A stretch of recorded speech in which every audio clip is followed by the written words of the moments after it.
पालने वाले की सिफात उसके अंदर होती हैं। आसान, यानी आपको शॉर्टकट बता रहा हूं जब जवान रिश्ते के लिए जाए। पहली सिफत मुस्लिम, दूसरी सिफत मोमिन, तीसरी सिफत कानित, मतलब खाजे भी हो। खवातीन के लिए पढ़ रहा हूं। एक खातून है रसूल खुदा के पास, या रसूल अल्लाह मर्दों के लिए इतनी नेमतें, का कितनी नेमतें तुम्हारे लिए भी हैं या रसूल अल्लाह, आप इतने फजाइल पढ़ते हैं मुजाहिदों के, शहीद का ये रुतबा, शहीद का वो रुतबा, शहीद का इतना बड़ा दर्जा, क़यामत में शहीद को इतने मलाइक रिसीव करने आएंगे। या रसूल अल्लाह हमारे ऊपर तो जिहाद वाजिब है ही नहीं, हम तो शहीद होंगी नहीं, जब शहीद नहीं होंगी तो ये कैसा इंसाफ है, अल्लाह ने हमें महरूम किया। कहा उनका जिहाद और है, तेरा जिहाद और है। मैदान जंग में जाकर लड़ना ये मर्द का जिहाद है। और फरमाया घर के अंदर लड़ना नहीं, घर के अंदर सब्र करना ये औरत का जिहाद है। आज उल्टा है, वो लड़के जिहाद करती हैं। सब्र करना, शोहर बदतमीज है, भाई यही तो तेरा जिहाद है, सब्र कर। मर्द मैदान जंग में तीर खाता है, गोलियां खाता है, बदन कटता है। तेरी भी शादी होती है, कभी नंद की बातें सुननी पड़ती हैं, कभी सास की सुननी पड़ती हैं, कभी इस मर्द की बदअखलाकी सुननी पड़ती है। सब्र, यही तो तीर है ना जो तेरी तरफ आ रहे हैं। इनको तीर समझ के अपने वजूद पे लो और कहो खुदा मैं क्या कर रही हूँ, सब्र कर रही हूँ। फिर सैयदा फरमाती जब मर जाएगी इसे शहीद का रुतबा दिया जाएगा। औरत का जिहाद शोहरदारी, बेहतरीन शोहरदारी करेगी, सब्र करेगी, बेटी को सब्र सिखाएगी। लेकिन अगर यही माँ शोहर को गालियां दे और बेटी सुने और ये बेटी बड़ी हो जाए और जब शोहर के घर जाएगी वो भी वही काम करेगी ना जो माँ ने किए थे, ये तेरा जिहाद है। अब ये नहीं कि मर्द बोले तेरा जिहाद है तो ले तीर में दे रहा हूं तुझे, ऐसा भी नहीं है। हाँ? औरत का काम है सब्र करना, और साबिरा बीवी खुदा तुझे दे तो तेरा काम है शुक्र करना। हाँ? ईमान के दो पर है ना, एक सब्र का पर, एक शुक्र का पर। सब्र कर।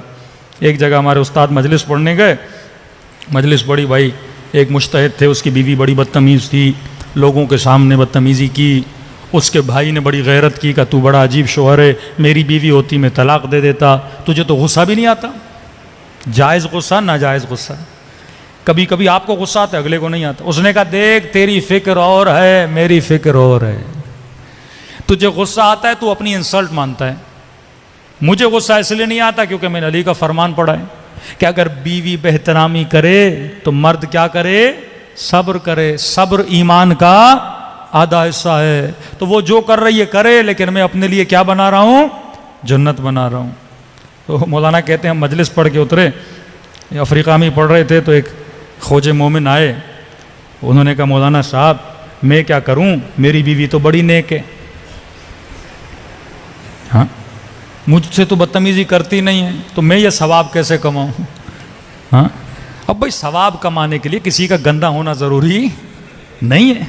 तो मौलाना ने कहा कि देखो उसकी बीवी बदतमीज थी तो ईमान का आधा हिस्सा सब्र है, तेरी बीवी अच्छी है, ईमान का आधा हिस्सा शुक्र है। हाँ हर हाल में अल्लाह का क्या अदा किया कर, या सब्र या शुक्र है, दोनों पर तेरे पास हैं। ये तेरा औरत का जिहाद क्या है।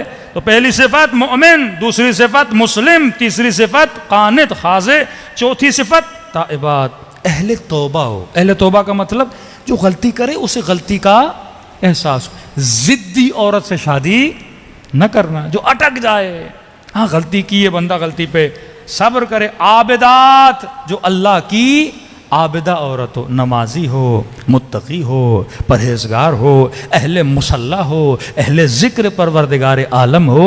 क्योंकि शिकम में 9 महीना इसने एक बच्चे को पालना है। अब शिकम में बच्चा है, अगर यह आबिद नहीं होगी, इबादत नहीं करेगी, बच्चे पर असर कैसे पड़ेगा। तारीख़ इंसानियत का आज के ज़माने का सबसे छोटा हाफिज़ कुरान मोहम्मद हुसैन तबातबाई, जिसने 4 साल में पूरा कुरान हिफ्ज़ किया। तो ये कमाल किसका था, मोहम्मद हुसैन तबातबाई का नहीं था, ये उसकी माँ का कमाल था। लोगों ने कहा बच्चा पढ़ना नहीं जानता, हाफिज कुरान कैसे बना। का जब ये मेरी शिकम में होता था, या मैं कुरान पढ़ती थी या मैं कुरान सुनती थी।